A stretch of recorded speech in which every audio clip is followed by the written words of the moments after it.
Isa sa magandang paraan upang patuloy na maging kapaki-pakinabang ang iyong buhay ay i-maximize mo ang iyong buhay araw-araw.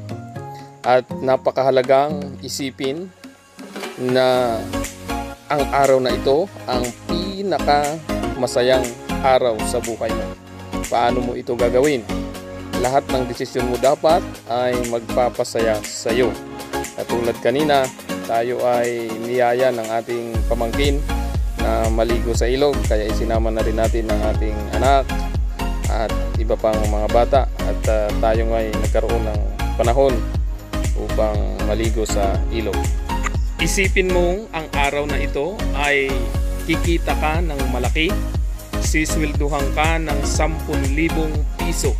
Dahil dito, kapag yun ang nasa isip mo, gagawin mo ang pinakamaganda mong magagawa para yung sweldo mo ay hindi nakakahiyang tatanggapin mo. Kahit pa anong gagawin mo, basta gawin mo yung pinakamagandang gagawin mo to maximize your day. Isipin mo rin na ito na yung pinakahuli mong araw. Kapag ganito ang nasa isip mo, gagawin mo talaga yung pinakamaganda sa buhay mo. Kaya isipin mo, magiging masipag ka, gagawin mo na yung pinakamaganda mong magagawa, mapapasaya mo na ang buhay mo, kumain ng masasarap na pagkain at masusustansya. Isipin mo rin na ikaw ang boss ng iyong buhay. Kaya kapag ikaw ay boss, gagawin mo yung pinakamaganda. Wow, ang ating pichay ay pangatlong araw ngayon at ito na ang itsura. Mga ilang araw na lang ay pwede na nating i-transplant, kaya atin nang i-ready ang pagtatamnan. Ito, kukuha tayo ng compost ng mga basura. Karamihan dito ay balat ng saging, mga nabubulok na mga karne o isda, at ganoon din ang mga gulay. At ito ay magsisilbing pataba ng ating pechay na pagtatransplantan. Ito ay paraan natin upang ma-maximize natin ang araw natin, katulad ng nabanggit natin sa unahan ng video ito. Kaya araw-araw ay pagsisikapan natin na mapaganda ang ating buhay. Dito po tayo maglalagay ng compost. Tabi lang po ito ng bombahan para madaling magdilig ng pechay kapag tayo nag-transplant na. I-ready na natin habang may panahon pa tayo. Baka sa mga susunod na araw ay maging busy ulit tayo sa barangay, sapagkat meron na naman tayong mga gagawin na mga documents na ikatutulong at ikaunlad ng ating barangay San Agustin. Kaya ngayon, habang bakanti pa tayo, ay ma-ready na natin. Ayan, haluin natin ito, ang itim ng lupa. Mataba talaga itong lupa na ito. Haluan natin ng mga ipot ng manok. Yung lupa na nilagay ko na dito ay may halo ng ipot ng manok, mga ipa, yung mga basura dati na galing doon sa manukan natin ay inilagay na natin dito para naka-ready na pag tayo'y magtatanim.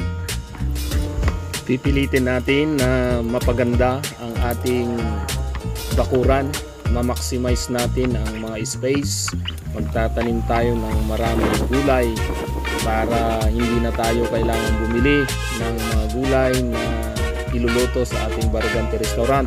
At sa mga customers din natin na mahilig sa gulay ay pwede tayong magbenta na sila mismo ang pipitas. Yan po ang ating pinapanukala para magiging maganda rin, maaliwalas ang palibot ng ating restaurant. Kaya yan ang mga paraan na nakikita ko upang ma-maximize natin ang araw-araw nating pamumuhay. At the same time, nakakapag-exercise na, masaya pa ang pakiramdam, less stress habang lumalaki ang mga gulay na ating itanatanim. Ganon din yung mga manok, yung mga ipot nila ay mapapakinabangan natin na pampataba sa ating mga alaga. At hindi ko na mamalayan, padilim na pala At sige lang ang trabaho kasi malamig ang panahon, mahangin. Ganun po kapag gustong gusto natin ang ating ginagawa. Marami tayong na puproduce ng mga bagay na sa maghapon ay produktibo ang ating buhay. At katulad ngayon, nakapag-enjoy na tayo maghapon, marami pa tayong nahakot na mga ipa at mga ipot kaninang umaga bago tayo naligo sa ilog, at ngayon ay na-ready natin ang ilang bahagi ng landscape na malapit sa bumbahan. At ilang araw na lang ay magta-transplant na tayo ng pechay. Sana ay magampanan natin ito ng maayos, bagaman alam ko na magiging busy tayo sa mga susunod pang mga araw. At heto, padilim na ng padilim pala yung video na aking i-set up. Hindi ko na malayan ay madilim na pala. Pero maraming salamat sa iyong panonood. Nawa ay ma-inspire ka rin. Ikaw na may bakante, kung may bakante ka, magtanim ka ng gulay, mga halaman sa palibot ng bahay mo na pwede mong pakinabangan. O di kaya mag-alagan din ng mga hayop, mga manok, para may pang-ulam ka na. Mababawasan ang iyong gastos.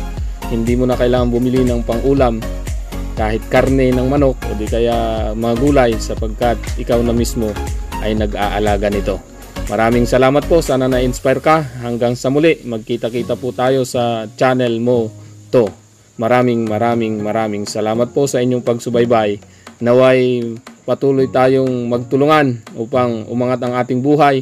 Na bagaman pahirap ng pahirap ang kalagayan ng Pilipinas, ang mamahal ng mga bilihin, tayo ay magsikap na makatugon sa pangailangan ng ating bayan, sapagkat kung hindi tayo magpupursige ay mahirapan din tayo bandang huli. Lalo ngayon ang mamahal ng gulay, ang mamahal ng mga karne. Pero kung tayo may sariling tanim na gulay ay hindi tayo mahihirapan, sapagkat wala nang bibilhin tayo pagdating sa pagkain, dahil tayo na mismo ay pwede nang magbenta ng mga gulay natin. Kung marami ito, pwede rin tayong magbigay sa ating mga mahal sa buhay, mga kapitbahay, kung sobra-sobra na talaga ang mga ani natin. Kaya patuloy na mabuhay, huwag maging malungkot, huwag patatalo sa mga problema. Isipin mo, ito na yung huli mong araw. Isipin mo, sinisilduhan ka ng 10,000 araw-araw. Isipin mo, ito yung pinakamasaya mong araw.